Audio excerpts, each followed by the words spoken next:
বিসমিল্লাহির রহমানির রহিম। ইজাস সামাউ শাক্কাত ওয়া আযিনাত লিরাব্বিহা ওয়া হুক্কাত ওয়া ইযাল আরদু মুদ্দাত ওয়া আলকাত মা ফিহা ওয়া তাখাল্লাত ওয়া আযিনাত লিরাব্বিহা ওয়া হুক্কাত। মহান আল্লাহর সমস্ত প্রশংসা, দরুদ ও সালাম নাযিল হোক প্রিয় নবী মুহাম্মদ সাল্লাল্লাহু আলাইহি সাল্লামের উপর। আল্লাহুম্মা সাল্লি আলাইহি আল্লাহুম্মা বারিক আলাইহি। কথা একটু কম করেন। কোরআন তেলাওয়াত করলো কিন্তু অনেকেই কথা বলতে থাকলো, এটা ঠিক নয়। ওয়াজিব যখন কোরআন তেলাওয়াত হবে শোনা, অথচ কানে আওয়াজ যাচ্ছে পিছনে হইলেও। এইরকমই কোরআনের যখন তাফসির হবে তখন শোনা ওয়াজিব, ফরজ। ওয়াইযা কুরিয়াল কুরআনু ফাসতামিউ লাহু ওয়া আনসিতু লাআল্লাকুম তুরহামুন। যখন কোরআনের তেলাওয়াত করা হবে, সে তেলাওয়াতই হোক আর তাফসিরই হোক, ফাসতামিউ, আল্লাহ বলেন শোনো এবং নীরব থাকো। মানে কথা বলে শুনলে হবে না, দুটি আদেশ, শোনো এবং চুপ থাকো, চুপ থেকে শোনো, তাহলে আল্লাহর রহমত বর্ষিত হবে। লাআল্লাকুম তুরহামুন, তাহলে বড় নেকির কাজ।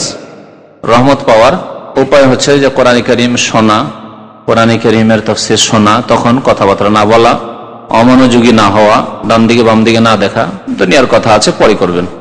এরকমই মোবাইল রিসিভ না করা, মোবাইল খুলে খুলে না দেখা যে কে রিং করছে, ভাইব্রেশনে রেখে আছেন, কে রিং করছে দেখি, এসব না করা।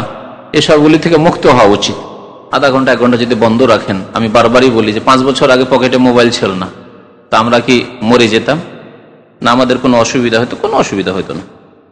ওইরকম মনে করেন যে আমি 5 বছর পূর্বে আছি, 5 বছর আগের মানুষ আমি, তো এরকম মনে করলে হলে একটু আসলে। তো যাক, আসল কথার দিকে ফিরে আসি। তা হচ্ছে সূরা ইনশিকাকের তাফসীর। এই সূরার নাম হচ্ছে সূরাতুল ইনশিকাক। এই ইনশিকাক নামকরণ কেন হলো, মানে এই সূরার নাম সূরা ইনশিকাক কেন? এই সূরার প্রথম আয়াতে আল্লাহ পাক বলছেন ইজাস সামাউন শাক্কাত। এই ইনশাক্কাতের মাসদার, উৎস শব্দ হচ্ছে ইনশিকাক। ইনশিকাক, ইনশাক্কা ইয়ানশাক্কু ইনশিকাকান, এই যে মাসদার। এই ইনশাক্কাত শব্দ থেকে এর সূরার নাম হয়েছে ইনশিকাক। ইনশিকাক মানে ফেটে যাওয়া, সহজ ভাষা বিদীর্ণ হওয়া, ফাটল ধরা, হচ্ছে ইনশিকাকের অর্থ। এই সূরা হচ্ছে মক্কি সূরা। সূরা হচ্ছে মক্কি সূরা। এর আগে অনেকবারই হয়তো বলেছি, আবার স্মরণ করিয়ে দেওয়ার জন্য বলছি। মক্কি সূরা চিনবেন কি করে? কেমন করে চিনবেন যে এটা মক্কি সূরা অথবা মাদানী সূরা? চেনার কোনো উপায় আছে? এক তো সংজ্ঞা, সেটা হচ্ছে পড়ে জানা। যে তাফসীর পড়লেন আর দেখলেন যে তাফসীর সূরাতুল ইনশিকাক ওয়া হিয়া মাক্কিয়াত, এটি হচ্ছে সূরা ইনশিকাকের তাফসীর, আর এই সূরাটি হচ্ছে মক্কি সূরা। এটা পড়ে শুনে ইলম হাসিল করে জানলেন। কিন্তু না, আপনার সামনে তাফসীর নেই, একটা সূরা সামনে দেখছেন, বাহ্যিক চেনার কোনো উপায় আছে কি নেই? প্রশ্ন আলাদা। বুঝতে পেরেছেন? কি কি লক্ষণ আছে কিয়ামতের? আপনি ঠিক আছে, খানিক হ্যাঁ, আকারে ছোট। কি আকারে ছোট? সূরা আকারে ছোট, আয়াতগুলি ছোট, একে অপরকে মোটামুটি করে হেল্প করে করে এগিয়ে যাচ্ছে। 2টি লক্ষণ আছে, একটা বাহ্যিক লক্ষণ, একটা হচ্ছে আভ্যন্তরীণ লক্ষণ, মানে অর্থগত লক্ষণ, একটা হচ্ছে শব্দগত লক্ষণ বা ভাষাগত লক্ষণ। ভাষাগত লক্ষণ হচ্ছে যে মক্কি সূরাগুলির আয়াতগুলি ছোট ছোট, লম্বা আয়াত নয়, 1 লাইনের বেশি যাবেই না, বরং 1 লাইনের 2-3টি আয়াত। দেখেন এখানে ইজাস সামাউন শাক্কাত ওয়া আযিনাত লিরাব্বিহা ওয়া হুক্কাত ওয়া ইযাল আরদু মুদ্দাত, 3টি আয়াত 1 লাইনে আছে। আমার কাছে যে তাফসীর কোরআন আছে তাতে 1 লাইনে 3টি আয়াত আছে, ঠিক না? পক্ষান্তরে মদিনার সূরা, এক একটি আয়াত চলে গেছে 2 লাইন, 4 লাইন, 5 লাইন, 10 লাইনে চলে গেছে। ইন কুনতুম ফি রাইবিন মিম্মা নাযালনা আলা আবদিনা ফাতু বিসূরাতিন মিন মিসলিহি ওয়া দু শুহাদাকুম মিন দুনিল্লাহি ইন কুনতুম সাদিকিন।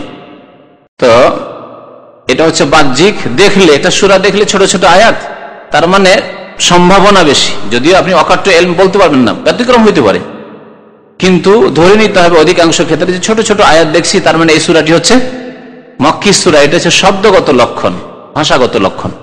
অর্থগত লক্ষণ হচ্ছে যে মক্কি সূরাগুলিতে আকীদার কথা, বিশ্বাসগত যেগুলি বিশ্বাসের বিষয়, ঈমানিয়াত, সেগুলি নিয়ে আলোচনা হয়েছে। শুধু আখিরাত আর কিয়ামত নয়, আল্লাহর তৌহিদ, তৌহিদের দাওয়াত প্রথম, রিসালাতের প্রতি ঈমান, কিতাবের প্রতি ঈমান, আখিরাতের প্রতি ঈমান, জান্নাত জাহান্নামের প্রতি ঈমান, এই রকমের আযাবের কথা, আল্লাহর শিরক সম্পর্কে আলোচনা, তাওহীদ, শিরক, আকীদা, আখিরাত, হিসাব, জাযা, সাজা, এগুলো নিয়ে যেগুলিতে আলোচনা হয়েছে।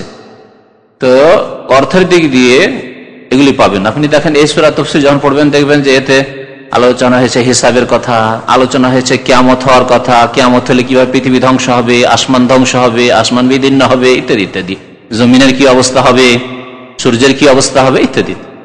এই দুটি লক্ষণ। আর তৃতীয় বিষয় হচ্ছে আপনি পড়ে শুনে জানেন যে সূরা বাকারা কি, সূরা ফাতিহা কি, সূরা ইনশিকাক কি, সূরা নাস, ফালাক মক্কি না মাদানী, পড়ে শুনে তাফসীর পড়ে। কিন্তু পড়ার আগে আপনার খুলেছেন মাত্র, এখন পড়ার সুযোগ সুবিধা হয়নি, বা অনেকের পড়ার সুযোগ সুবিধা ওইভাবে নেই, বা তার সামনে ওইরকম তাফসীর নেই হয়তো তার কাছে।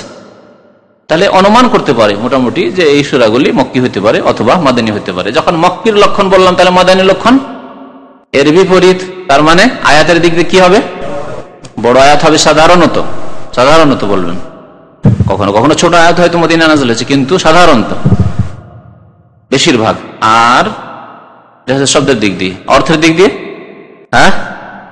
মাসলা মাসাইল বেশি আলোচনা হয়েছে। আছে জান্নাত জাহান্নামের কথা আলোচনা আছে, কিন্তু মাসলা মাসাইলের কথা বেশি রয়েছে নামাজের কথা, জাকাতের কথা, হজের কথা, সিয়ামে রোজার কথা। দেখেন এগুলি কোথায় আছে, মাদানী সূরায় আছে।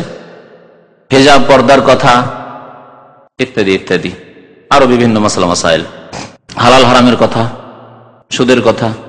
তো আসুন এখন তাফসীরের দিকে। আল্লাহ পাক ইরশাদ করেছেন ইজাস সামাউন শাক্কাত, কিয়ামতের পূর্ব অবস্থা, যখন কিয়ামত হবে, পৃথিবী ধ্বংস হবে, যখন আকাশ বিদীর্ণ হয়ে যাবে, যখন আকাশ ফেটে যাবে, আকাশে ফাটল ধরবে, চূর্ণ বিচূর্ণ, বিশাল আকাশ, মজবুত আকাশ, কত হাজার হাজার বছর থেকে তৈরি হয়েছে, কখনো রিপেয়ারিং করতে হয়নি, মেরামত করতে হয়নি, কখনো কোন রকমের ব্যতিক্রম দেখা যায়নি যে ভেঙে পড়তে পারে।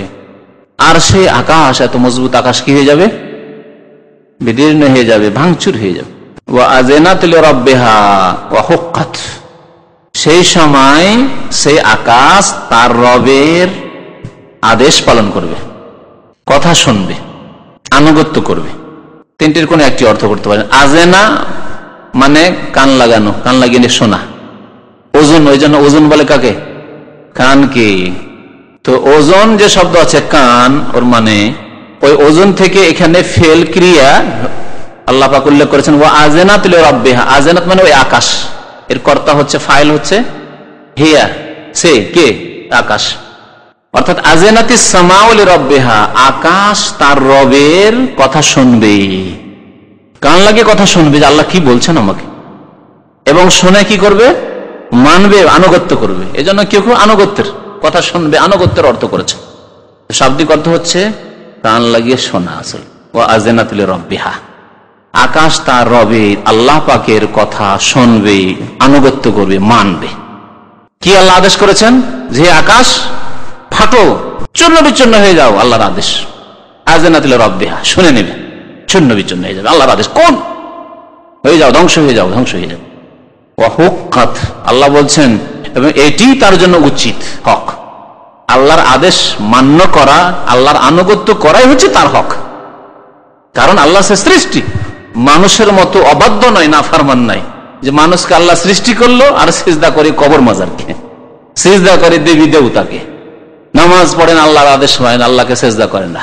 আল্লাহ 5 ওয়াক্ত নামাজ ফরজ করলেন সৃষ্টি করার পরে, যে বান্দা তোমাকে আমি আমার ইবাদতের জন্য সৃষ্টি, ওয়া মা খালাকতুল জিন্না ওয়াল ইনসা ইল্লা লিয়াবুদুন, আমি আমার নামাজ পড়তে পারবো না, আর পারলে আমি ফজর পড়তে পারি না, আসমান এই কাজ করবে না, এরকম নাফরমান নাই। ওয়া হুক্কাত, এর জন্য এটি হচ্ছে হক, এই হচ্ছে এর তাফসীর। তার জন্য এটি উচিত, এটাই তার জন্য হওয়া উচিত যে সে আনুগত্য করবে, তাই সে আনুগত্য করবে।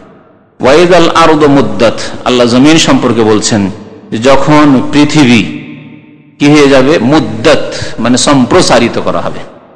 মাদ্দায় আমদ্দ মানে টেনে দেওয়া, রাবারকে টানতে দেখেছেন, ছোট্ট হয়ে আছে রাবার, দিলেন টান, বড় হয়ে গেল, এটা বলে মাদ্দা, টানা, টান দেওয়া কোনো জিনিসে।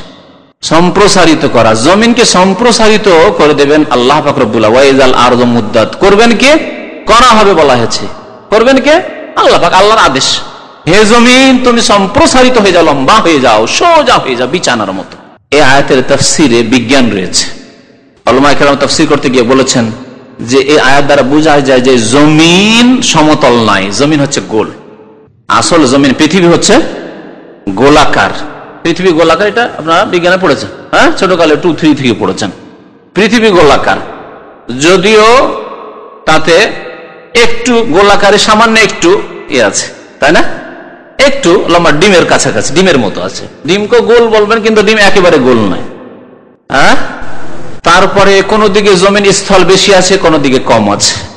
উত্তর দক্ষিণ করে ধরুন পৃথিবীটাকে, ঠিক না? এবং আপনি পৃথিবীর জিওগ্রাফি ম্যাপ যদি সম্পর্কে নলেজ থাকে, তাহলে দেখুন যে কেমন হয়েছে জমিনটার অবস্থা। তারপরে পূর্ব পশ্চিম করে দেখুন এই জমিনটার অবস্থা কেমন আছে। পূর্ব থেকে পশ্চিম বিশাল স্থল, তাই না? জাপান, চায়না থেকে শুরু করে একেবারে ইউরোপ পর্যন্ত, ইউরোপের পরে আটলান্টিক, তারপরে আবার আমেরিকা, কানাডা, ঠিক না? তাহলে বিশাল জমিন আল্লাহ পাক পূর্ব পশ্চিমে রেখেছেন। কিন্তু উত্তর দক্ষিণে, উত্তর দক্ষিণে ডিস্টেন্স কম। দক্ষিণ দিকে ইয়ামানের পরে চলে যান ভারত মহাসাগর, সাগর আর সাগর, এদিকে আর কোন দেশ আছে? তো এইভাবে আল্লাহ পাক রব্বুল আলামিন জমিনকে গোলাকার করে সৃষ্টি করেছেন। তাকে কি করে দেওয়া হবে? সম্প্রসারিত করে দেওয়া হবে। হাদিসে আছে এর তাফসীর, সেই হাদিসটি যে জমিনকে আল্লাহ পাক কিয়ামতের দিনে কেমন করে দিবেন, যেমন চামড়াকে, যারা চামড়া আর কি করে, ব্যবসায়ী, তারা কি করে, শুকাতে দেয় পাক করার জন্য, যাতে পচে সরে না যায়। দেখেছেন, টান দিয়ে এখানে ওইখানে ওইখানে এ দিয়ে টান দিয়ে রাখে। জড়ো হয়েছিল, সংকুচিত করা ছিল, চামড়াটাকে খুলে সম্প্রসারিত করে বিছিয়ে দিল আর টান দিয়ে দিল। ওই রকম জমিনে টান দিয়ে দেওয়া হবে, জমিনে গোলাকার আর থাকবে না। আর তখন মানুষ পৃথিবীর এপার থেকে, হাসরের মাঠে বিচার দিবসে, এপার থেকে ওপার সবাইকে দেখবে, কারণ সবাই সমতল অবস্থায় আছে। এরকম অবস্থায় আছে, দেখেন সবাই সবাইকে দেখছি, কিন্তু ঠিক না? কিন্তু যদি জমিনের মতো গোলাকার হয়ে আমরা বসে থাকতাম, এরকম বসে আছি, তাহলে পিছনের লোকেরা হয় ওপর দিকে আছেন, তাহলে আমি নিচে দেখতে পাচ্ছেন না, অথবা আমি ওপর দিকে বসে থাকলে পিছনের লোকেরা নিচে, যে আমি দেখতে পাচ্ছি না। তো বর্তমান পৃথিবী যে আল্লাহ পাক সৃষ্টি করে রেখেছেন, সেটি এরকম হয়ে আছে যে কেউ ওপর দিকে আছে, কেউ নিচের দিকে আছে, কেউ ওই দিকে আছে, কেউ ওই দিকে আছে, কেউ ওই দিকে আছে, কেউ ওই দিকে আছে। কিন্তু কিয়ামতের দিনে প্রত্যেকে এক অপরকে দেখতে পাবে, কেউ কারো চোখের আড়ালে হবে না। সেখানে নাফরমান, গুনাহগার, পাপিষ্ট, জেনাকারী, বদকার, সে লাঞ্ছিত হবে সমস্ত মানুষের সামনে, সবাই দেখতে পাবে তামাশা। হিসাব হচ্ছে ওই জেনাকারীর, ওই বেনামাজির হিসাব হচ্ছে, নামাজ পড়েনি, ওই যে খুনকারী খুন করেছে, ওই যে মদ খেয়েছে, ওই যে বেমানি আত্মসাৎ করে এসছে, ওই যে দুটো বিয়ে করেছিল, বিয়ে করার পরে ইনসাফ নাই, বিচার করেনি, এই জন্য এইদিকে গোস্ত নেই, হাড় দেখা যাচ্ছে আর কাঠি আছে, সবার সামনে লাঞ্ছিত হবে, পাপীদেরকে দেখতে পাবে। ওই রকমই যারা সম্মানিত হবে, জান্নাতি যারা, নামাজি যারা, আল্লাহ ভীরু যারা, মুত্তাকি পরেজগার, তাদের সম্মান দেখবে। আর হায় আফসোস করে, হায় আমি যদি নামাজি হইতাম, হায় আমি যদি পাপ না করতাম, আমি যদি নেক আমল করতাম, তাহলে এর মতো সম্মান পেতাম। আমি যদি শিরক না করতাম, আমি যদি বিদআত না করতাম, আমি যদি কবর মাজার নিয়ে ব্যবসা না করতাম, তো আমি এদের মতো জান্নাতি হইতাম। আর ওই বিদআতি যারা ইসলামের বিরোধিতা করেছে, তাওহীদের বিরোধিতা করেছে, কবর মাজারপন্থী যারা আহলে সুন্নাত ওয়াল জামাতের বিরোধিতা করেছে, তারা লাঞ্ছিত অপদস্থ হবে। সেই দিন দেখা যাবে যে কত লাঞ্ছিত অপদস্থ বিদআতীরা। আল্লাহ পাক জমিনকে সম্প্রসারিত করে দিবেন যখন পৃথিবী ধ্বংস হবে। তারপর আল্লাহ নতুন জমিন সৃষ্টি করবেন, যেখানে আল্লাহ পাক হাসর করবেন, হাসর করবেন। কোরআনে কারীমে আল্লাহ পাক সূরা জুমারে বলেছেন, ইয়াউমা তুবাদদালুল আরদু গায়রাল আরদি, যেই দিন এই বর্তমান পৃথিবীকে আরেক পৃথিবীতে, আরেক জমিনে রূপান্তরিত করে দেওয়া হবে, বদলিয়ে দেওয়া হবে। ইয়াউমা তুবাদদালুল আরদু গায়রাল আরদি ওয়াস সামাওয়াত, এবং আকাশকেও রূপান্তরিত করে দেওয়া হবে, বদলিয়ে দেওয়া হবে। ওয়া বারাজু লিল্লাহিল ওয়াহিদিল কাহ্হার, এবং সারা পৃথিবীর সমস্ত সৃষ্টিকুল আল্লাহর সামনে হাজির, উপস্থিত হবে, জবাবদিহি, মানুষের হিসাব, জিনের হিসাব, জবাবদিহি শুরু হবে। ওয়াইযাল আরদু মুদ্দাত ওয়া আলকাত মা ফিহা ওয়া তাখাল্লাত, এবং জমিন তার পেটে যা কিছু আছে, ভূগর্ভে যা কিছু, মা ফিহা যা তাতে আছে, মা মানে যা, ফিহা মানে তাতে, যা তাতে রয়েছে তা নিক্ষেপ করে দেবে, জমিন উগলিয়ে ফেলে দেবে। জমিন কি করবে? উগলিয়ে দেবে, বের করে দেবে। ওয়াতাখাল্লাত, এবং শূন্য হয়ে যাবে, খালি হয়ে যাবে। তাখাল্লা, খালি শব্দটি আরবি শব্দ, ওইখান থেকে তাখাল্লা, তাখাল্লা মানে মুক্ত হয়ে যাওয়া, শূন্য হয়ে যাওয়া, খালি হয়ে যাওয়া। কি অর্থ? কি বের করবে জমিন তাহলে তার পেট থেকে? হ্যাঁ, যে যত লোক মারা গিয়েছে, কত লোক আদম আলাইহিস সালামের জামানা থেকে আজ পর্যন্ত মারা গেছে, সব কিন্তু মাটির পেটে আছে, মাটির পেটে আছে, সরে যায়নি, সরে যায়নি, সরে গেছে। আম্বিয়া এবং রাসূলগণের লাশ ছাড়া সবার লাশ সরে গেছে, তো আছে যে বলছি, সরেও আছে। নবী সাল্লাল্লাহু আলাইহি ওয়াসাল্লামের হাদিস, সহিহ বুখারীতে হাদিস রয়েছে যে মানুষের সবকিছু ধ্বংস হয়ে যাবে, সরে যাবে, মাটিতে খেয়ে নেবে, তাকুলুল আরযু, কিন্তু একটি হাড্ডি রয়েছে, ছোট্ট হাড্ডি, সরিষার দানার সমান, ইল্লা আজাবুজ জানাবে, পাছার নিচে একটা ছোট্ট হাড় রয়েছে সরিষার দানার সমান, সেটাকে মাটিতে খেতে পারবে না। সেখান থেকে আবার আল্লাহ পাক বলবেন যে জমা হা, এই হাড়ে লাগ, সব যতগুলি গোস্ত মাটি তুমি খেয়েছো মাটি জমা করো, আলকাত নিক্ষেপ করো। যে হাড়গুলি এসে লাগবে, ওই ছোট্ট হাড়ে, সরিষার দানার হাড়ে হাড়গুলি লাগলো, যেন হাড়ের কঙ্কাল সাজলো, তখন গোস্তগুলি লাগা শুরু হইলো। আর তখন ওয়ালকাত মাফিহা, মাটির তলায় যত মানুষ মরেছিল সব উঠে দাঁড়াবে। ইয়াউমা ইয়াকুমুন নাসু লিরাব্বিল আলামিন, যেদিন রব্বুল আলামিনের সামনে মানুষ দণ্ডায়মান হবে। ইযা বুসিরা মাফিল কুবুর, আল্লাহ বলছেন আয়াতে তাফসীর সূরা আদিয়াতে, ইযা বুসিরা মাফিল কুবুর, কবরে যা কিছু আছে, যা কি করা হবে, উত্থিত হবে, উঠিয়ে দেওয়া হবে। বুসিরা উগলিয়ে ফেলে দিবে জমিনে, পেট থেকে বের করে ফেলে দিবে, উপরে পড়ে আছে, উঠে দৌড় দেবে তখন। ও আলকাত মাফিহা, এটি হচ্ছে প্রসিদ্ধ তাফসীর। এটা হচ্ছে কিয়ামতের দিবস, যখন সিংহায় ফুৎকার হলো আর এখন বিচার দিবস কায়েম হবে, তখন মানুষ কবর থেকে উঠে দৌড় দেবে আর মাটি কবর থেকে উঠিয়ে ফেলে দিবে, উপরে দৌড় দিবে, যখন আল্লাহ পাক রব্বুল আলামিন প্রাণ দেবেন মানুষের দেহে। কেউ কেউ যদিও তাফসীর করেছে, মানুষ এটাও তাফসীর করেছে যে জমিনের পেটে যত খনিজ সম্পদ আছে কিয়ামতের পূর্ব সময় তা জমিন বের করে দিবে, সায়েন্স টেকনোলজি উন্নতি করবে, আর যত পেটে গ্যাস আছে, পেট্রোল আছে, সোনা আছে, খনিজ সম্পদ আছে, সব বের করে দিবে। ও আলকাত মাফিহা, কিন্তু এটা কিয়ামতের দিনে নয়, বা কিয়ামতের একেবারে পূর্ব মুহূর্তে নয়, কাছাকাছি সময়ে। দেখেন ধন সম্পদের এখন প্রাচুর্য দেখা যাচ্ছে, তাই না? খনিজ সম্পদের প্রাচুর্য, খোঁজ ছিল না যে বাংলাদেশে গ্যাস আছে, বলছে প্রচুর গ্যাস আছে, বলছে, শুনছেন, বেরিয়ে যাবে এগুলো। কেউ কেউ এই তাফসীরও করেছেন, কিন্তু প্রসিদ্ধ যে তাফসীরগুলি, তাফসীর ইবনে কাসির বর্ণনা যে তাফসীরগুলো হয়েছে, তাতে শুধু আগের তাফসীরটি করা হয়েছে। বিরোধে নেই, কিছু হতে পারে, সেটাও আবার হতে পারে। ওয়াতাখাল্লাত, এবং শূন্য হয়ে যাবে, এটা যা কিছু ধন সম্পদ আছে, খনিজ সম্পদ তা বের করে দিয়ে শূন্য হয়ে যাবে, যত মানুষ মারা গেছে সব উঠে যাবে, জমিন শূন্য হয়ে যাবে, সেসব থেকে বের করে দিবে সবকে। ওয়া আযানাত লিরাব্বিহা, এই ক্ষেত্রেও আল্লাহ যখন জমিনকে সম্প্রসারিত হইতে বলবেন, এই জমিন তুমি সমতল হয়ে যাও, আল্লাহর আনুগত্য করবে। এবং তোমার পেটে যা কিছু আছে, যত মানুষ আছে, সৎ আছে অসৎ আছে, কাফের তো লুকাতে চাইবে, বেনামাজি তো লুকাতে চাইবে, আমি গেলেই তো জাহান্নামে যাব, জমিন আমাকে রাখবে। ওয়া আযানাত লিরাব্বিহা, রবের আনুগত্য করবে, জমিন ও পৃথিবীও রবের কি করবে, আল্লাহর আনুগত্য করবে। হক্কাত, এটি তার জন্য সমীচীন, উচিত আনুগত্য করা, এটি তার জন্য অবধারিত ফরজ, এটি তার হক।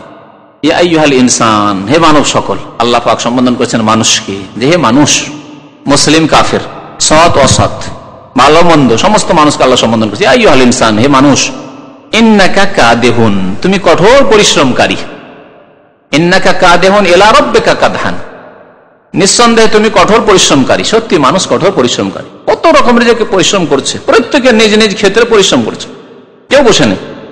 পরিশ্রম দুই রকমের, পার্থিব পরিশ্রম, দুনিয়ার কাজে পরিশ্রম, আর দিনের কাজে পরিশ্রম, ধর্মীয় কাজে পরিশ্রম। দুনিয়ার কাজে পরিশ্রম, মানুষ নিজ নিজ রোজগারে লেগে আছে, ব্যবসায়ী ব্যবসার ক্ষেত্রে যতটা মেহনত করা আছে মেহনত করেছে, চাষি নিজের চাষবাসে মেহনত করছে, যেই ব্যক্তি চাকরিজীবী তার চাকরিকে আর উন্নত করার জন্য, তার রেকর্ডকে ভালো করার জন্য সে পরিশ্রম করছে। ইন্নাকা কাদেহুন ইলা রাব্বিকা কাদহান, কঠোর পরিশ্রমকারী, পরিশ্রম করতে আছে। এইরকমই নেক আমল, অসৎ আমল, ভালো কাজ খারাপ কাজ, এই ক্ষেত্রে পরিশ্রম করছে। সৎ লোকেরা সৎ কাজে পরিশ্রম লেগে আছে, নামাজের পরিশ্রম লেগে আছে, তৌহিদবাদী তৌহিদের প্রচার প্রসারে মেহনত করছে। শিরিক, কবর, মাজার পূজারী, তারা নিজের পীরপন্থীরা তাদের বাতিলের প্রচারে মেহনতে লেগে আছে। যারা পাপিষ্ঠ গুনাহগার, যারা জেনা ব্যভিচারে মদ তৈরি করে লেগে আছে, ব্লু ফিল্মের সিডি তৈরি করে লেগে আছে, তাতেও মেহনত করছে। তারা অসৎ কাজে লেগে আছে, হারাম যারা খাচ্ছে হারাম খাওয়াই লেগে আছে, কোথায় কার বেমানি করতে পারবে, আত্মসাৎ করবে, কারো বাড়ি চুরি করতে পারবে, কারো বাড়ি ডাকাতি করতে পারবে, কারো ছিনতাই করতে পারবে, লেগে আছে। এসবগুলি কথাই শামিল। তাহলে কঠোর পরিশ্রম পার্থিব কাজের ক্ষেত্রেও, কঠোর পরিশ্রম ধর্মীয় ক্ষেত্রে যারা কঠোর পরিশ্রম করছে তারা দুই রকম, সৎ পরিশ্রম আর অসৎ পরিশ্রম। কেউ ভালো পরিশ্রম করছে এবং আল্লাহ সন্তুষ্টি অর্জন করছে, কেউ আবার পাপের কাজ করে তার ভবিষ্যৎকে অন্ধকার করছে। ইন্নাকা কাদিহুন ইলা রাব্বিকা কাদহান, নিঃসন্দেহে তুমি কঠোর পরিশ্রমকারী ইলা রাব্বিকা তর্জমা কিন্তু করলাম না, অন্যরকম একটু তর্জমা করি তাহলে, আল্লাহর দিকে তোমার প্রত্যাবর্তন হবে।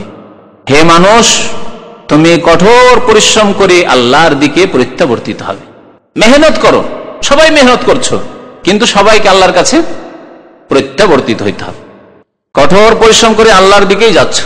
দেখেন সবাই কিন্তু আল্লাহর দিকে যাচ্ছে, সবাই কবরের দিকে যাচ্ছে, সবাই আমরা মওতের দিকে যাচ্ছি। দুনিয়ার জন্য যারা মেহনত করছি, যে রকমই মেহনত করছি, ভালো করছি মন্দ করছি, কেউ অলসতা করছি, কেউ ভালো করছি, কবরের দিকে যাচ্ছি, সবাই মওতের দিকে যাচ্ছি, আল্লাহর দিকে যাচ্ছি। ইলা রাব্বিকা। যারা দিনদারি পরহেজগারির মেহনত করছে, নামাজ রোজা হজ যাকাতের মেহনত করছে, নেক আমলের মেহনত করছে, তারা আল্লাহর দিকে যাচ্ছে। যারা পাপের কাজে ডুবে আছে, এতে তাদের পরিশ্রম লাগিয়ে দিচ্ছে, রাজনৈতিক দলগুলির পেছনে তাদের চরম পরিশ্রম লাগিয়ে রেখেছে, তারাও কিন্তু মওতের দিকে যাচ্ছে, কবরের দিকে যাচ্ছে। তাহলে আবার এভাবে তর্জমা করেন, ইয়া আইয়ুহাল ইনসান, হে মানব সকল, নিঃসন্দেহে তুমি কঠোর পরিশ্রম করে যাচ্ছ আল্লাহর দিকে। ফামুলাকি, সুতরাং তুমি তার সাথে সাক্ষাৎ করবে। মোলাকির দুটি তাফসীর করা হয়েছে, একটি হচ্ছে তার সাথে মানে কার সাথে? আল্লাহর সাথে তুমি সাক্ষাৎ করবে। ফামুলাকি, সুতরাং তুমি শীঘ্রই আল্লাহর সাথে সাক্ষাৎ করবে। আল্লাহর সাথে শীঘ্রই সাক্ষাৎ করবে। এখনো তো একজন লোকের বয়স 20 বছর, তাহলে যদি সে 60-70-80 বছর বাঁচে, তাহলে অনেক সময় আছে তো মনে হয়, তাই না? অনেক সময় আছে। এটাকে বোঝানোর জন্য একটা খুব সুন্দর কথা লিখেছেন শাইখ হোসেন রহমতুল্লাহ আলাইহ, যে আগামী যেটা আছে সেটা মনে হচ্ছে আমার অনেক সময় আছে। হয়তো অনেকে যারা দুনিয়াদার মানুষ, দুনিয়ামুখী মানুষ, তারা মনে করছে যে এখনো সময় আছে, এখনো সময় আছে। তাকে আরেকটা হিসাব করতে বলেন, যে আগামীটা না বলে আপনি অতীতটা বলেন, যে আপনার বয়স মোটামুটি যে 40 হয়ে গেল, কেমন মনে হচ্ছে? 40টা বছর যে চলে গেল, মনে হচ্ছে পানির মতো চলে গেছে। এই তো আমি প্রাইমারি ছাত্র ছিলাম, এই তো আমি বাচ্চাদের সাথে আমার বাচ্চা সাথী সঙ্গীদের সাথে খেলাধুলা করতাম, আর এখন সেসব ছেলেদের বাবা হয়ে গেছি, ওই রকম বড় বড় ছেলে আমার হয়ে গেছে। এই তো সেই দিন আমি মাধ্যমিক পাশ করলাম, এই তো সেই দিন আমি ছাত্র ছিলাম, মনে হচ্ছে। মনে হয় নাকি এরকম? মনে হচ্ছে। সৌদি আরবে আসা 10 বছর হয়ে গেছে, কারো 20 বছর হয়ে গেছে, এই তো এলাম সৌদি আরব, মনে হচ্ছে। তাহলে অতীত যেটা চলে গেছে খুব শর্ট মনে হচ্ছে, খুব শর্ট মনে হচ্ছে। তো ওই রকমই মনে রাখবে যে যদিও তোমার 20, 40, 50, 60, 80 বছরই বয়স এখনো বাকি থাক, কিন্তু খুব দ্রুত তুমি আল্লাহর সাথে মোলাকাত করবে, আল্লাহর সাথে সাক্ষাৎ খুব তাড়াতাড়ি তোমার হবে।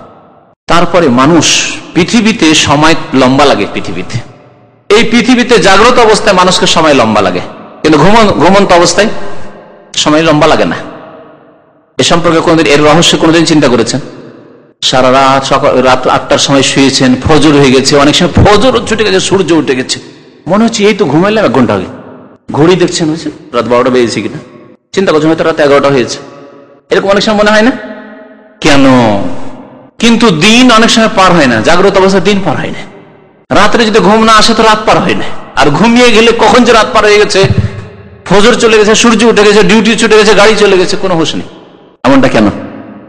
মানুষ যখন জেগে থাকে তখন দুনিয়ার চিন্তা, দুশ্চিন্তা, টেনশন সব এখানে মগজে, তখন সময় খুব দীর্ঘ লাগে। কষ্টের রাত, শোকের রাত বড় লম্বা হয়ে যায়, দীর্ঘ হয়ে যায়। আমরা ছোটকালে যখন উর্দু পড়তাম, তখন উর্দুতে একটা এইরকমই কথা পড়েছিলাম যে মুসিবত কি রাত লম্বি হতি হয়, দুঃখ মুসিবতের রাত কি হয়? লম্বা হয়। স্ত্রী মারা গেছে, ছেলে মারা গেছে, স্বামী মারা গেছে, বা আব্বা মারা গেছে, আম্মা মারা গেছেন, ওই রাত রাত পার হয় না, রাত পার হয় না। কিন্তু বাসর রাত, কখন যে ফজর হয়ে গেল, যাদের বাসর হয়েছে তারাই বুঝছে। ঘুমের সময় মানুষ কিন্তু চিন্তামুক্ত, ঘুম চলে এসছে, আর দুনিয়ার কোনো চিন্তা নেই, দুনিয়া থেকে আলাদা হয়ে গেছে, একবারে পৃথক। তখন 10 ঘন্টা ঘুমিয়ে মনে হচ্ছে 1 ঘন্টা হইল, মনে হচ্ছে কি করে ভোর হয়ে গেছে, কি করে আবার সাহারি ছুটে গেল, সূর্য উঠে গেল, নামাজ পেলাম না। বুঝতে পারছেন না? এটা যে বাস্তব সত্য, এর প্রমাণ হচ্ছে কাহাফের ঘটনা, আসহাবে কাহাফের, যে আল্লাহ পাক কোরআনে কারিমে ঘটনা বয়ান করেছেন। ওয়াল্লা বেসুফি কাহাফিন সালাসা মিয়াতিন সিনিনা ওয়াজদাদু তিসা, 300 কত বছর, 309 বছর ঘুমিয়ে থেকে উঠছে, মনে করছে যে যাই খিদে লেগেছে, খাবার নিয়ে আসি, বাজারে কেনার জন্য যাচ্ছে। যুগ চলে গেছে, সেই যুগের লোকেরা মারা গেছে, তারপরে কত যুগ চলে গেছে, কাফের বাদশা ছিল, এখন মুসলিম বাদশা হয়ে গেছে, দেশের কয়েন্স, টাকা পয়সা, সেগুলি সব চেঞ্জ হয়ে গেছে, কারেন্সি চেঞ্জ হয়ে গেছে, হতভম্ব সব। যে কোথা থেকে কোন যুগের, পুরানো যুগের টাকা নিয়ে এসছে বাজার করার জন্য, খোঁজ খবরই না, মনে করছে যে কিছুক্ষণ শুয়েছে। ওজাইর আলাইহিস সালাম যখন বেহুশে, আল্লাহ পাক রব্বুল ফামা তাহুল্লাহ মিয়াতা আমিন আছে না কোরআনে কারীম সূরা বাকারায়, 100 বছর আল্লাহ শুয়ে রেখে দেবেন মদ দিয়ে, কেমন করে তুহিল মত, আল্লাহ কেমন করে তুমি মৃত্যুকে জীবিত করো। আল্লাহ মত দিয়ে দিলেন, 100 বছর মরে পড়ে থাকলো। তারপর আল্লাহ উঠালেন, আল্লাহ উঠার পরে জিজ্ঞেস করছেন কালা কামলা বেস্তা হেউ যায়, কতদিন এরকম ঘুমিয়ে থাকলে, শুয়ে থাকলে, মানে মতের অবস্থা থাকলে, একদিন হবে মনে হয়, আর না হলে অর্ধেক দিন হবে, সকাল থেকে দুপুর অথবা দুপুর থেকে বিকেল, হয়তো এরকম হবে। 100 বছর মরে পড়ে আছে। তারপরে আল্লাহ বলছেন কালা বাল্লা বেস্তা মিয়াতা আমিন, 100 বছর তুমি নিদ্রায় ছিলে, মরেছিলে, তুমি দেখো অনজর এলাহি মারিকা, দেখো তুমি। বলে রেজাম, ওই যে তোমার গাধা মরে গিয়ে হাড় হাড্ডি গুলো সব পচে সরে শেষ হয়ে গেছে, ওই গাধাতে চড়ে এসেছিল আর হঠাৎ তোমার মত এসেছিল। তো দেখছেন, তাহলে মানুষ নিদ্রার অবস্থায় বুঝতে পারে না কত সময় গেল। ওইরকমই মতের পরে কবরে টের পাবে না। বিশেষ করে মুমিন যে আরামের যুগ কাটাচ্ছে, সময় কাটাবে কবরের জীবনে, বারজাখী জীবনে, সে টের পাবে না। কবর থেকে উঠবে মনে করছি একটু আগে তো ঘুমিয়েছি, একটু আগে ঘুমিয়েছি, হিসাব নিকাশের জন্য আল্লাহর দরবারে হাজির। কিন্তু যার আযাব, কবরে আযাব চলছে, মুসিবত কি রাত বড়ি লম্বি হতি হ্যায়, ওর সময় কাটে না। হায় হায় রব্বে আকিমিস সালাত, রব্বে লা তুকিমিস সালাত, এখানে যদি এই মুসিবত, তাহলে আর যে কি হবে, আর যে কি হবে। তো যাই হোক, এর আসে আসল কথার দিকে। তাফসীরে আল্লাহ পাক ফামুলাকি, তার সাথে সাক্ষাৎ করবে। আরেকটি তাফসীর করা হয়েছে যে নিঃসন্দেহে মানুষ, তুমি কঠোর পরিশ্রম করতেছো আল্লাহ পাকের দিকে, আল্লাহ পাকের অভিমুখে, আল্লাহ পাকের দিকে তুমি যাচ্ছ এবং কঠোর পরিশ্রম করছো, এবং এই পরিশ্রমের সাথে তুমি তোমার আমলের সাথে তুমি সাক্ষাৎ করবে, তোমার সাক্ষাৎ ঘটবে। তুমি যা কর্ম করবে তা তুমি কি করবে, দেখতে পাবে, তোমার সামনে হাজির হবে। তুমি নামাজ পড়ে যাবে, ধার্মিকতার সাথে, তাকওয়া পরহেজগারির সাথে আল্লাহর কাছে যাবে, তোমার মত হবে ফামুলাকি, তোমার নেক আমলের সাথে সাক্ষাৎ ঘটবে তোমার। আর যদি জেনা, ব্যভিচার, পাপ করে, নামাজ ছেড়ে, কুফরি করে, শিরক করে যদি মারা যাও, ফামুলাকি, তার সাথে তোমার সাক্ষাৎ ঘটবে। তাহলে হি জামিরের হয় এর মারজা হচ্ছে আল্লাহ, মানে আল্লাহর সাথে সাক্ষাৎ করবে, আর না হইলে কি কর্ম, ওই যে ইন্নাকা কাদিহুন, তোমার কাদাহ মানে মেহনত, পরিশ্রম, তোমার মেহনতের সাথে তুমি সাক্ষাৎ করবে। তো আম্মা মান উতিয়া কিতাবাহু বিয়ামিনি, যেখানে মেহনত দুই রকমের, সৎ এবং অসৎ। সুতরাং এখন সৎ ব্যক্তিদের কথা আল্লাহ উল্লেখ করছেন, তাদের পরিণাম কি হবে, তারপর অসৎ ব্যক্তিদের কি পরিণাম আল্লাহ উল্লেখ করছেন। বলছেন সুতরাং যেই ব্যক্তিকে আমলনামা দেওয়া হবে বিয়ামিনি, তার ডান হাতে, মান উতিয়া, যাকে দেওয়া হবে, কিতাবাহু, তার কর্মলিপি, আমলনামা। কিতাব মানে হচ্ছে আমলনামা, ফেরেশতারা যে লিখেছেন, কর্মলিপি।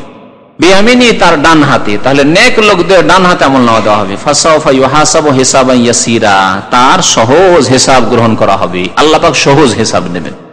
সহজ হিসাব কেমন করে নেবেন? নবী করিম সাল্লাল্লাহু আলাইহি সাল্লামের হাদিসে রয়েছে, যার আল্লাহ পাই পাই করে হিসাব নেবেন, সেই ব্যক্তির সর্বনাশ হয়ে যাবে, তাকে অবশ্যই আল্লাহ আযাব দেবে, আযাব থেকে রেহাই পাবেন, বা হালাকা, ধ্বংস হয়ে যাবে, সর্বনাশ হবে তা। যদি আল্লাহ পাই পাই করে হিসাব নেই কোনো ব্যক্তির, যতই শত লোক, নামাজি লোক, যতই ধার্মিক লোক, যদি পাই পাই করে এক একটা করে হিসাব দাও, প্রত্যেক দিনে তোমার হিসাব দা কি করেছো, তাহলে সেই ব্যক্তির সর্বনাশ হয়ে যাবে, আযাব অবশ্যই পেত। মা আয়েশা রাদিয়াল্লাহু তাআলা জিজ্ঞেস করলেন, ইয়া রাসূলুল্লাহ, আল্লাহ তো বলছেন ফাসাফা ইউহাসাবু হিসাবান ইয়াসিরা, মুমিনদের যারা ধার্মিক, ভালো মানুষ, সৎ লোক, তাদের তো আল্লাহ সহজ হিসাব নেবেন। তো সহজ হিসাবের তাফসীর, হিসাবা ইয়াসিরা তাফসীরে বললেন নবী সাল্লাল্লাহু আলাইহি ওয়াসাল্লাম, যাকাল আরজ, এটা হচ্ছে শুধু আমলগুলিকে পেশ করা। আল্লাহ জিজ্ঞাসা করবেন না চার্জ করে যে কেন করেছো, অমুক দিনের হিসাব দেয়, এত তারিখের হিসাব দেয়, এত তারিখের হিসাব দেয়, এত তারিখের হিসাব দেয়, এইভাবে আল্লাহ জিজ্ঞেস করবেন না তাকে। মুমিন যার ডান হাতে আমলনামা আসবে, তার সামনে আল্লাহ কি করবেন, আরজ করবেন, অর্থাৎ আমলনামা পেশ করবেন, খুলে দেবেন। ওই হাদিস রয়েছে সহিহ বুখারীতে, আল্লাহ বান্দাকে ডাকবেন, ডান হাতে যে আমলনামা পাবে তাকে, আমলনামা পাওয়ার আগে আর বলবেন, হাল আমেল তাকাজ, এই কাজটি করেছো, এই কাজটা করেছো, এই কাজটা করেছো, এই কাজটা করেছো, যে ভুলগুলি করেছে, ছোটখাটো ভুল করেছে, এই ভুলগুলি করেছো, বা বড় ভুল করে থাকলে তওবা করেছে, খালেস অন্তর থেকে মাফ হয়ে গেছে, কিন্তু ভুলগুলি করেছে, রেকর্ড আছে, আল্লাহ দেখাবেন। স্বীকার করতে বাধ্য, উপায় তো নেই, রেকর্ডে আছে। কম্পিউটারের যুগে আজকাল স্বীকার করা ছাড়া কোনো উপায় নেই, আপনার রিপোর্ট সব চলে আসছে, কি করছেন না করছেন, কে কিনলেন, কি বিক্রি করলেন, কি সেল করলেন, সব স্বীকার করবে। ভয়ে ভীত হয়ে যাবে যে আমি মনে হয় আযাবে ফেঁসে যাব। আল্লাহ বলবেন, তুমি চিন্তা করিও না, আমি দুনিয়াতে এগুলোকে, তুমি ভুলগুলি করেছিলে, আমি লুকিয়ে রেখেছিলাম, তোমাকে লাঞ্ছিত, অপদস্থ করিনি, মানুষকে জানাই। সাতারতুহা লাকা ফিদ দুনিয়া, সাতারতুহা আলাইকা ফিদ দুনিয়া, দুনিয়াতে এগুলোকে আমি লুকিয়ে গোপনে রেখেছিলাম। ওয়া আনা আগফিরুহা লাকা আল-ইয়াওম, আজকে তোমাকে মাফ করে দিলাম, যাও।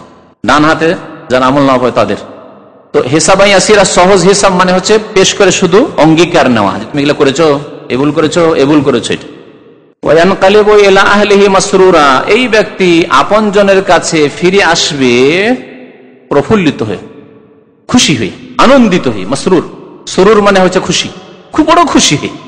দুনিয়াতে খুশির ভোগ বিলাস করেনি বেশি, আল্লাহর ইবাদত বন্দেগী প্রাধান্য দিয়েছে, পাপ থেকে গুনাহ থেকে বেঁচে থেকেছে। অনেক ভোগ বিলাসের কাজ করতে দেখেছে লোকজনকে, পাপ করতে দেখেছেন, না ওইসবে যাব না, আমি কষ্ট করে জীবন যাপন করবো, এক পয়সা হারাম খাবো না। আমি বিবাহ শাদী করতে পারিনি, কষ্ট করে আমার যৌন চাহিদাকে আমি কন্ট্রোলে করে রাখবো, কিন্তু আমি জিনা ব্যভিচারে লিপ্ত হব না, আমি হারাম কাজ করব না। দুনিয়াতে কষ্ট করেছে, সেই জন্য আখিরাতে আল্লাহ কি করবেন, তাকে সুখ দিবেন, তার আহাল হুরাইন, আল্লাহ পাক রব্বুল আলামিন তার যে আখিরাতে বিবি দেবেন, সেগুলি কাছে ফিরে আসবে, আপনজনদের কাছে ফিরে আসবে মাসরুরা, প্রফুল্লিত হয়ে, আনন্দিত হয়ে, খুশির শেষ নাই। আমলনামা ডান হাতে পেয়েছে, জান্নাতি হয়েছে, ভাগ্যবান হয়েছে, খুশি হয়ে ফিরে আসবে। পক্ষান্তরে শুনুন, যে ব্যক্তি দুনিয়াতে খুশি করে নিয়েছে, বেশি অধিক খুশি করেছে, মানে পাপ করার খুশি করেছে, জেনার খুশি করেছে, মদ খাওয়ার খুশি করেছে, হ্যাঁ সুদ খাওয়ার খুশি করেছে, ঘুষ খাওয়ার খুশি করেছে, হারাম উপার্জন করার খুশি করেছে, এই খুশিগুলি ভোগ বিলাস যারা দুনিয়ায় করেছে, পাপ করেছে, নামাজ পড়েনি, নামাজ পড়ে এত সময় লাগে না, নিদ্রার খুশি করেছে, ভোগ করেছে, ইবাদত বন্দেগীর সময়, ফরজ নামাজের সময় নিদ্রা ভোগ করেছে। ও আম্মা মান উতিয়া কিতাবাহু ওয়ারা আযহারিহি, পক্ষান্তরে যাকে আমলনামা দেওয়া হবে তার পিঠের পেছন দিক থেকে, ওয়ারা মানে পেছনে, আর জাহার মানে পৃষ্ঠদেশ, পিঠ, পিঠের পিছন দিক থেকে, পেছন দিক থেকে আমলনামা আসবে। অন্য আয়াতে আছে সূরা হাক্কাতে, আম্মা মান উতিয়া কিতাবাহু বিশিমালি, বাম হাতে। তাহলে দুই আয়াতের সমন্বয় কি? হ্যাঁ, বাম হাতে দেওয়া হবে, এটাও ঠিক, আর পেছন দিক থেকে দেওয়া হবে, ওটাও ঠিক। তাহলে পাপিষ্ঠদের, জাহান্নামীদেরকে, যাদের গুনাহ বেশি, তাদের আমলনামা কোত্থেকে আসবে? পেছন দিক থেকে আসবে, আর এইভাবে বাম হাতে পেছন দিক থেকে, লাঞ্ছিত অবদস্ত করার জন্য। এগুলি আযাব, মানসিক আযাব, মানুষের দৈহিক আযাব হয় আর মানসিক আযাব। আল্লাহ পাক রব্বুল আলামিনের আযাবে মানসিক আযাব আছে, দৈহিক আযাব আছে। একটা আসামিকে খোলা রাখলেও সম্মানে থাকলো, বাঁধা আছে, হাত বাঁধা, পা বাঁধা, চোখ বাঁধা, মানসিক আযাব এটা। যদিও ভালো ভালো খাবার দেওয়া হচ্ছে তাকে, এত সুন্দর ঘর তার ছিল না, হয়তো ফাটা ঘর ছিল, হ্যাঁ পুরনো ঘর ছিল, তোকে পাকা বিল্ডিং এ রেখেছে তাকে জেলখানায়, কিন্তু মানসিক অশান্তিতে আছে। তো মানসিক আযাব আর দৈহিক আযাব বাম দিক থেকে দেওয়া হবে এবং পিছন দিক, বাম হাতে দেওয়া হবে, পিছন দিক। এর কি হবে? ফাসাউফা ইয়াদউ সুবুরা, যখন দেখবে যে বাম হাতে আমলনামা আসলো, পেছন দিক থেকে আসলো, তখন সেই ব্যক্তি মৃত্যুকে আহ্বান করবে। সবুর মানে হচ্ছে হালাক, ধ্বংস, ধ্বংসকে আহ্বান করবে, মানে মওতকে আহ্বান, হায় যদি মরে যেতাম, ইয়া লাইতানি কুনতু তুরাবা ওয়া ইয়াকুলুল কাফিরু ইয়া লাইতানি কুনতু তুরাবা, হায় যদি মাটি হয়ে যেতাম, মরে মাটিতে মিশে যেতাম, আর যদি আমাকে জীবিত না করা হইতো, এই হিসাব না হইতো, মত যদি হয়ে যেত। ইয়াদউ সুবুরা, মতকে আহ্বান করবে, হায় মরে যেতাম। দুনিয়াতে যখন মানুষের বিপদ আপদ আসে, যাদের ঈমান দুর্বল, তকদিরের উপর, আল্লাহর উপর, তারা কি করে? হায় যদি মরে যেতাম, হায় যদি মত হয়ে যেত, এই জীবন চাইতে ভালো ছিল। ওয়ায়াসলা সাইরা, এবং প্রবেশ করবে সাইর, অর্থাৎ জ্বলন্ত আগুনে, বা সাইর জাহান্নামের নাম যা বলা যেতে পারে, সাইর নামক জাহান্নাম অথবা জ্বলন্ত আগুনে।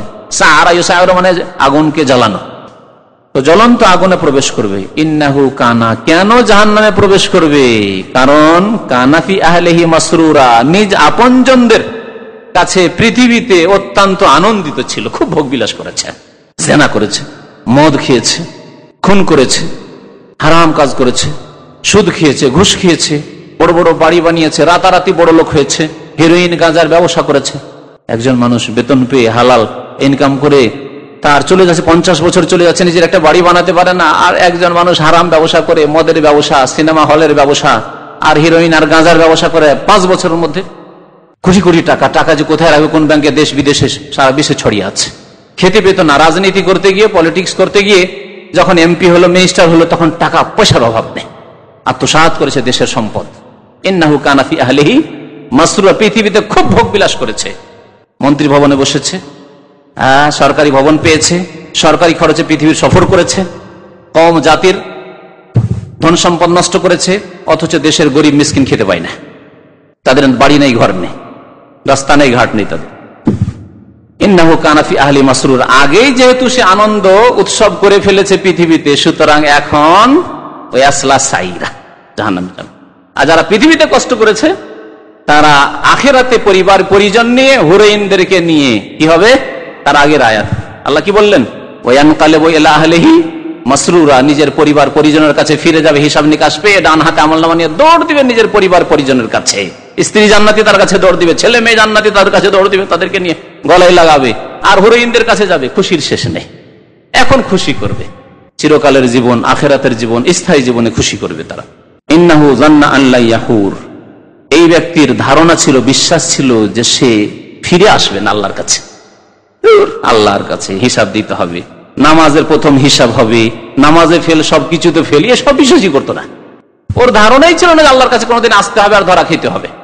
ইন্নাহু জান্না, তার এইরকম ভ্রান্ত ধারণা ছিল যে আল্লাহ ইয়াহুরা, সে ফিরে আসবে না। ইয়াহুরা মানে ইয়ারজিয়া, সে আল্লাহর কাছে ফিরে আসবে না। মরার পরে আল্লাহ পাক জীবিত করবেন না, হিসাব নেবেন না, জবাবদিহি করতে হবে না, জান্নাত জাহান্নাম নেই, সব খেয়ালই ছিল না। হয় বিশ্বাসই ছিল না কাফেরদের মতো, আর না হলে এই জাতিগত বিশ্বাস থাকলেও এগুলোর জন্য কোনো কর্মতৎপরতা ছিল না।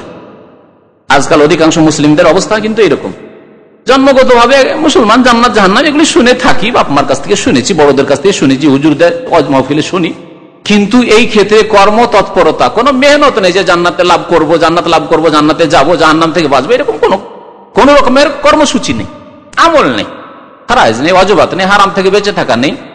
তাদের অবস্থা এরকম। ইন্নাহু জান্না, তাদের ধারণা ছিল, কাফের থাকলে একই ছিল যে যাবোই না, কোনোদিন হিসাবই হবে না, উঠাবে না। আর মুসলিম হইলেও তাদের এইরকমই ধারণা ছিল যে কি এসব কথাবার্তা, আল্লাহ ইয়াহুর, কোনোদিন আল্লাহর কাছে ফিরে আসতে হবে না। বালা, আল্লাহ বলছেন অবশ্যই অবশ্যই ফিরে যেতে হবে।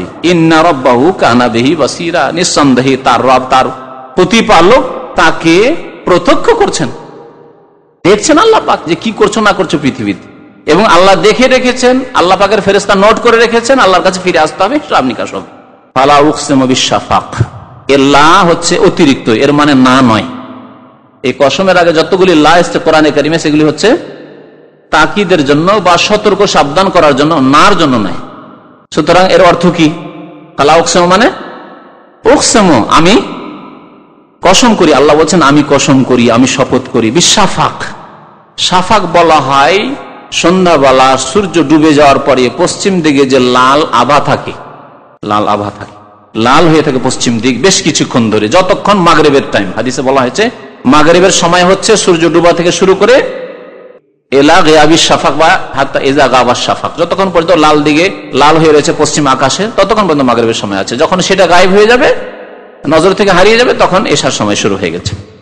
হ্যাঁ, সন্ধ্যা লালিমা বললেন, সন্ধ্যা লালিমার অর্থ করেছে, এর আরেকটা অর্থ করেছে। হ্যাঁ, অস্তরাগ মানে সূর্য অস্ত হচ্ছে, ওই অস্তরাগ, অস্তযুক্ত রাগ, কথা বুঝতে পারলেন? আর আমি যে ভাষাটা বুঝালাম ওটা অন্য তাফসীর থেকে যেটা খুব সহজ বুঝতে, যে পশ্চিম শাফাক মানে হচ্ছে আল হোমরা, বাদল গুরুব, তো হোমরাটাকে বলে লাল হঠাৎ লাল আভা বলা হয় আমাদের সহজ ভাষা। পশ্চিম দিকে লাল আভা সূর্য ডুবে যাওয়ার পর, এর আমি শপথ করছি, আল্লাহ বলছে এই সময়ের বা ওই লাল আভার আমি শপথ করছি। ওয়াল্লাইলি, এবং রাতের শপথ করছি। ওয়ামা ওয়াসাক, এবং রাতে যেসব বস্তুর, যেসব জিনিসের কি হয় সমাবেশ ঘটে। ওয়াসাকা মানে জামা, রাত যেসব জিনিসকে একত্রিত করে, মানে রাতে যেসব জিনিসের সমাবেশ ঘটে। রাতে কিসের সমাবেশ ঘটে?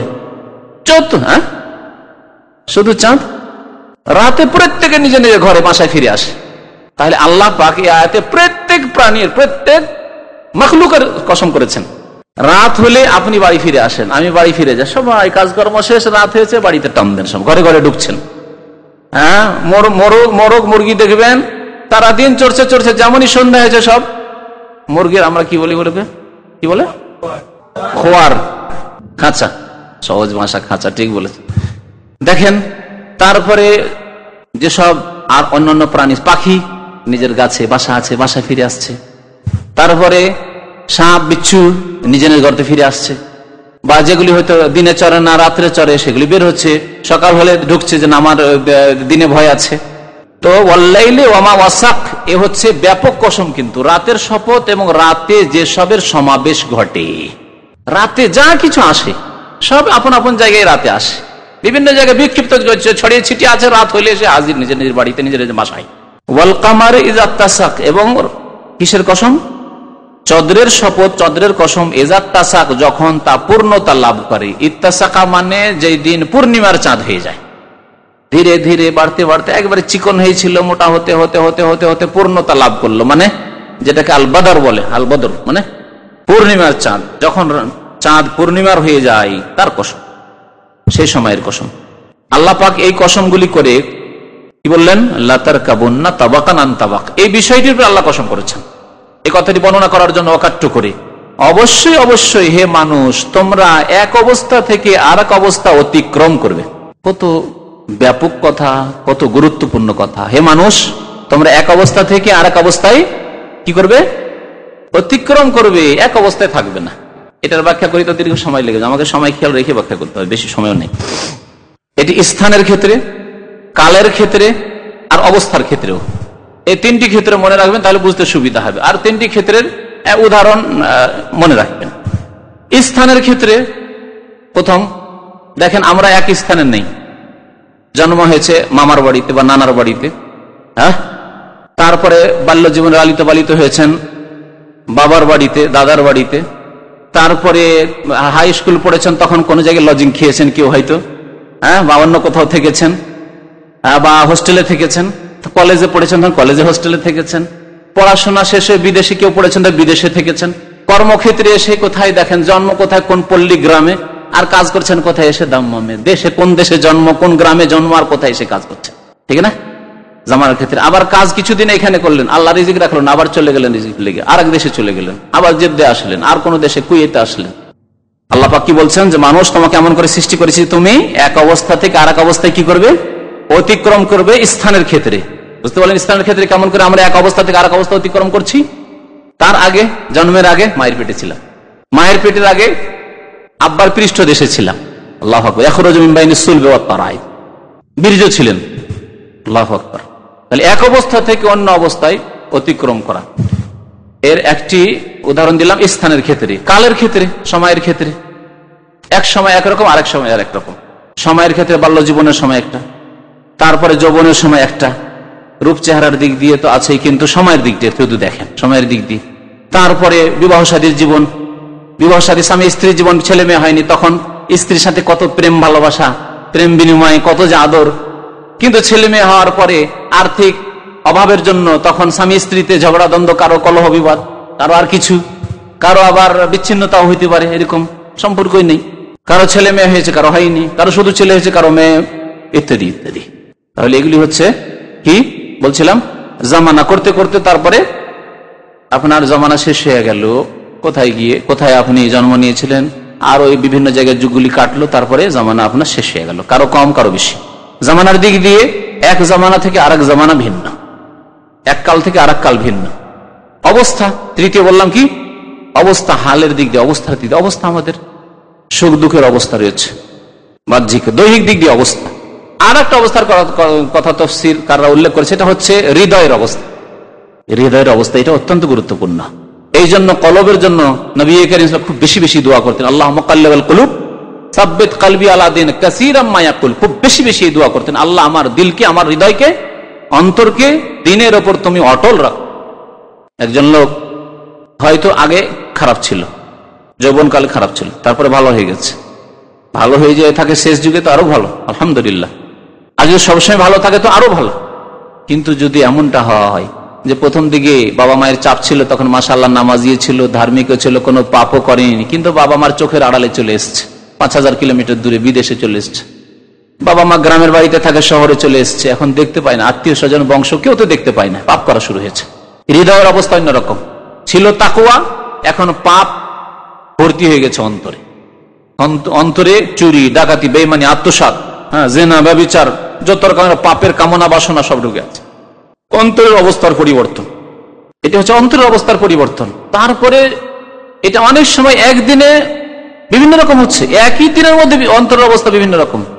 কখনো অনেকে এরকম বলে থাকেন যে কখনো তো ইবাদতে খুব মন লাগছে, আবার কখনো মন লাগে, শয়তান বিভ্রান্ত করছে। কখনো ইবাদত বন্দী করলে খুব ভালো লাগে, কখনো ভালোই লাগে না।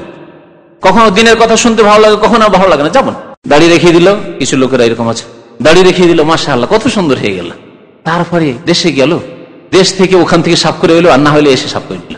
দেখেন অন্তরে কি পরিবর্তন। অন্তরের পরিবর্তন কারণে চেহারা পরিবর্তন হয়ে গেছে, কথাবার্তা পরিবর্তন হয়ে গেছে, আখলাক আচরণ পরিবর্তন হয়ে গেছে, ইবাদত বন্দী পরিবর্তন হয়ে গেছে। এই হচ্ছে হৃদয়ের পরিবর্তন। তারপর দৈহিক কাঠামোতি পরিবর্তন। কত কমজোর ছিলেন মায়ের পেট থেকে বেরিয়ে। বলছেন তাফসীরকার রহমতুল্লাহ আলাই যে মানুষ যখন মায়ের পেট থেকে জন্ম নেয় তখন যদি তাকে মনে করা হয় যে এক মুঠে তাকে ধরে নেবো, তো ধরা যাবে। একটা বাচ্চা শিশু যখন মায়ের পেট থেকে ভূমিষ্ঠ হয়ে পড়েছে তাকে হাতে করে এক হাতে এরকম করে ধরা যাবে। এটা শুধু আপনার ছেলে আমার ছেলে কেন, আমাকেও আপনাকেও, আপনার ওপর আমার ওপর এমন একটা সময় এসেছিল যে আপনাকে হাতে করে আপনার মা নাচাতে পারতো, বাবা নাচাতে পারতো, তাই না? খেলনা ফুটবলের মতো। আর সেই লোকটির অবস্থার পরিবর্তন, দৈহিক অবস্থার পরিবর্তন এমন যে এখন ওজন আপনার 80 কিলো, যৌবন একবারে, বয়স 18 বছর, 20 বছর, 22 বছর, কত শক্তি, কত শক্তি শরীরে। ধীরে ধীরে ধীরে ধীরে 40, 45, 50, 60 যখন হইল দুর্বল, কমজোর। আল্লাহ খালাকাকুম মিন যাফিন, আল্লাহ বলছেন তোমাকে দুর্বল করে সৃষ্টি করেছি।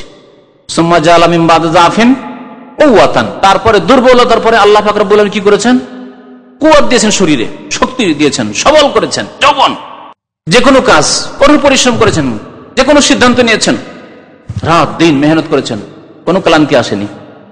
তারপরে কি হয়েছে? সুম্মা জাআলা মিন বাদি কুওয়াতিন যাফান ওয়া শাইবা, তারপরে এরপরে চলে এসেছে দুর্বলতা এবং বার্ধক্য, বুড়ো হয়ে গেছেন, অচল অবস্থা। তাহলে কালের ক্ষেত্রে, স্থানের ক্ষেত্রে, আর কি বললাম, অবস্থার ক্ষেত্রে, তিনটি ক্ষেত্রে আল্লাহ কথা বলেছেন যে মানুষ তোমরা অবশ্যই অতিক্রম করবে এক অবস্থা থেকে আর এক অবস্থার দিকে। এটি হচ্ছে মানুষের জীবন। আসলে ফামা লাহুম লা ইউমিনুন, তাদের কি হয়ে গেছে? আল্লাহ বলছেন, জিজ্ঞাসা করছেন কি হয়ে গেছে মানুষের, যে তারা ঈমান নিয়ে আসে না, কুফরি করে, নামাজ পড়ে না, শিরিক করে, কেন ঈমান সুন্দর করে না তারা? ওয়াইদা কুরিয়া আলাইহিমুল কুরআনু লা ইয়াসজুদুন, এবং তাদের উপর কোরআন তেলাওয়াত করা হলে তারা সিজদা করে না। কাফেরের সামনে যদি কোরআন তেলাওয়াত করা হয় তো সিজদা করবে?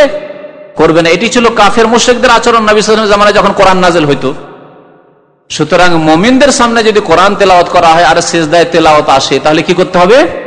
সিজদা করতে হবে। এই আয়াতের আলোকে ইমাম আবু হানিফা এবং ইমাম ইবনে তাইমিয়া রাহমাতুল্লাহ আলাইহি সিজদা তেলাওয়াতকে ওয়াজিব বলেছেন, যদিও অধিকাংশ উলামায়ে কেরাম বলছেন সিজদা তেলাওয়াত ওয়াজিব নয়। ইমাম শাফি, মালিক, আহমদ এবং বাকি মুহাদ্দিসিন সবাই বলেছেন যে সিজদা তেলাওয়াত হচ্ছে সুন্নাতে মুআক্কাদা। তাদের দলিল বুখারী শরীফের হাদিস, ওমর রাদিয়াল্লাহু তাআলা আনহু একবার সিজদার আয়াত তেলাওয়াত করলেন আর সেদিন সিজদা করলেন, আরেকদিন সিজদার আয়াত তেলাওয়াত করলেন, তারপরে তিনি বক্তব্য খুতবা দিতেই থাকলেন, সিজদা তেলাওয়াত করলেন না। আর সবাইকে বললেন যে দেখো তোমাদের অনেকেই তাকাচ্ছ আর চিন্তা করছো আমি সিজদা তেলাওয়াত কেন করলাম না, তোমাদেরকে শিক্ষা দেওয়ার জন্য যে এটি হচ্ছে সুন্নাহ, এটি ফরজ না, আল্লাহ ফরজ করেননি। তাহলে সিজদা তেলাওয়াত এর দ্বারা বোঝা গেল যে সুন্নাতে মুআক্কাদা, ওয়াজিব নয়, তাকিদ আছে, করুন আপনি। কিন্তু কেউ যদি ছেড়ে দেয় তাহলে সে গুনাহগার হবে না, ওইরকম। ফরজ ওয়াজিব ছাড়লে যেমন গুনাহগার হয়ে যায় বড়, সেই রকম গুনাহগার হবে না। এবং যখন এই বক্তব্য রাখলেন ওমর রাদিয়াল্লাহু তাআলা আনহু, সাহাবায়ে কেরামরা চুপ থাকলেন, তার মানে ইজমা, ঐক্যমত হয়েছে, কেউ বিরোধিতা করেননি। যদি শরীয়ত বিরোধী মাসলা হতো তাহলে সবাই প্রতিবাদ জানাতেন, না আপনি ভুল বলছেন, ওয়াজিব কাজ কেমন করে ছেড়ে দিলেন আপনি, আমরা ছাড়বো না। তা করেননি। সহিহ মাসলা হচ্ছে যে সিজদা তেলাওয়াত কি সুন্নাতে মুআক্কাদা। তবে সিজদা না করা যেহেতু কাফেরদের সাদৃশ্য, সেজন্য আমরা বাঁচার চেষ্টা করব, ওইরকম করবো না যে সিজদার আয়াত তেলাওয়াত হবে আর করবো না, আর সিজদা তা অবশ্যই করবো। সুতরাং এখন যখন তাফসীর করা শেষ হবে, জরুরি নয় যে এখানে আমাকে সিজদা করতে হবে বা আপনাকে সিজদা করতে হবে। এই ক্ষেত্রে সিজদা যিনি তেলাওয়াত করবেন তিনিও করবেন, আর যারা শুনবেন তারাও কিন্তু সিজদা তেলাওয়াত করবেন, সিজদা করবেন। শেষখানে যখন তাফসীর শেষ হয়ে যাবে সবাই সিজদা করে নেবেন। এই সিজদা করার সুন্নাত তরিকা হচ্ছে আল্লাহু আকবার দিয়ে সিজদা যাওয়া, আর সিজদার পরে তাকবীরও নেই, সালামও নেই। সিজদার পরে অনেকে ডানে বামে করে, এই নেই। নামাজের মধ্যে যদি হয় তাহলে তাকবীর দিয়ে যেতে হবে। নামাজের মধ্যে যখন সিজদা তেলাওয়াত করলেন তাহলে তাকবীর দিয়ে যাবেন, আর উঠবেন তখন তাকবীর দিয়ে উঠবেন। কারণ নবী সাল্লাল্লাহু আলাইহি ওয়াসাল্লাম বলেছেন নামাজের মধ্যে প্রত্যেকটি নাড়াচাড়াতে আল্লাহর নবী কি করতেন সাল্লাল্লাহু আলাইহি ওয়াসাল্লাম? তাকবীর দিতেন। কিন্তু নামাজের বাইরে যাওয়ার সময় তাকবীর দেওয়ার কথা উলামা উল্লেখ করেছেন, কিন্তু ওঠার সময় তাকবীরও নেই এবং সালামও নেই। তো আল্লাহ পাক বলছেন যখন কোরআন তেলাওয়াত করা হয় তখন কাফেরদের আচরণ হচ্ছে যে তারা সিজদা করে না। বালিল্লাযিনা কাফারু ইউকাযযিবুন, বরং কাফেরদের চরিত্র হচ্ছে যে মিথ্যা মনে করা, ইউকাযযিবুন মিথ্যা প্রতিপন্ন করা, আল্লাহকে মিথ্যা মনে করা, আল্লাহর কিতাব কোরআনকে মিথ্যা মনে করা, আল্লাহর বিধানকে মিথ্যা মনে করা, রাসূলকে মিথ্যা মনে করা, সত্যকে হককে মিথ্যা মনে করা, তাওহীদকে মিথ্যা মনে করা। ওয়াল্লাহু আ'লামু বিমা ইউউন, এবং আল্লাহই ভালো জানেন যে তাদের অন্তরে কি লুকায়িত আছে। ইউউন মানে ভিতরে কি ঢুকানো আছে, তাদের অন্তরে কি আছে, ভালো আছে, ঈমান আছে না কুফরি আছে, তাওহীদ আল্লাহর একত্ব আছে না শিরক আছে, সুন্নতের আগ্রহী না বিদাতি কাজে আগ্রহী, নেক কাজে আগ্রহী, সততা আছে অন্তরে, না হিংসা, বিদ্বেষ, শত্রুতা, পাপের কামনা বাসনা, জেনা, ব্যভিচার, সুযোগ পেলে মদ খাওয়া, হারাম খাওয়া, ফিল্ম দেখা, এইসব মনে ঢুকানো আছে? আছে কিন্তু মনে সবার। কারো মনে ভালো কথা আছে, কারো মনে খারাপ কথা আছে, নেই? প্রত্যেকের কিন্তু। যে ব্যক্তি সৎ, তার অন্তরে সৎ কাজের জজবা আছে, অনুপ্রেরণা আছে, আমি সুযোগ পেলে ভালো কাজ করব। আর যে খারাপ কাজ করে ওর কিন্তু ধান্দা লাগা আছে, অন্তরে কিন্তু ঢুকে আছে যে কোথাও সুযোগ পেলে জেনা, হ্যাঁ, কোথাও সুযোগ পেলে মদ, সুযোগ পেলে গাঁজা, যারা গাঁজা খায়, সুযোগ পেলে পাপ, সুযোগ পেলে থাইল্যান্ডি খেললাম, সুযোগ পেলে ফিল্ম দেখলাম, সব কিন্তু অন্তরে আছে। প্রথম অন্তরে আছে, তারপরে কলব মানুষকে হ্যান্ডেল করছে, গাইড করছে। প্রশ্ন পড়ে তো আল্লাহ পাক তাই বলছেন যে আল্লাহ ভালো করে জানেন। এই কথা মনে করবে না যে অন্তরে আমি খারাপ কথা লুকিয়ে রেখেছি, আল্লাহ জানছেন না। আল্লাহ জানছেন তোমার মনে কি আছে, রাত্রে গিয়ে কি করবে তুমি, রাত্রে এখন গিয়ে শুইবে, তোমার নিয়তে ফজরের জায়গা আছে কিনা, আল্লাহ আলাম বেমায়ুন, এটাও আল্লাহ জানছেন। যে অ্যালার্মটা লাগাও নাই লাগাও, নিয়তটা আছে কিনা ওটাও জানছেন। লাগালেন না যাতে মানুষ না বুঝতে পারে, লাগালে তো জানতেই পারলো, লাগালেন না। তারপরে তো অনেকে হয়তো অ্যালার্ম না লাগিয়ে বলতে পারেন আমি নামাজে উঠে যাবো, কিন্তু অন্তরে যদি নামাজে উঠার কথা না থাকে আল্লাহ জানছেন। সাথী বন্ধু জানতে পারলো না, কিন্তু আল্লাহ জানছেন আপনার সম্পর্কে। আল্লাহ জানছেন যে তার ভিতরে কি রয়েছে।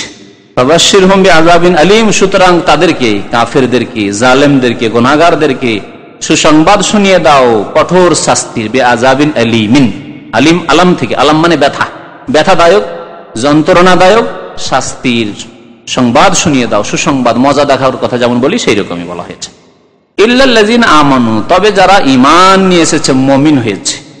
ওয়া আমিলুস সালিহাত, শুধু মুমিন হয় যথেষ্ট না, যে আমরা তো জাতিতে মুসলমান, যথেষ্ট না। কখন আল্লাহ শুধু ঈমানের কথা বলেননি, কি বলেছেন তার সাথে? ওয়া আমিলুস সালিহাত, এবং সৎকর্মশীল হয়েছে, ভালো কাজ গুলি করেছে। শুধু ভালো কাজ একটি না, সালেহাত হচ্ছে সালেহাতুনের জামা, বহু বচন।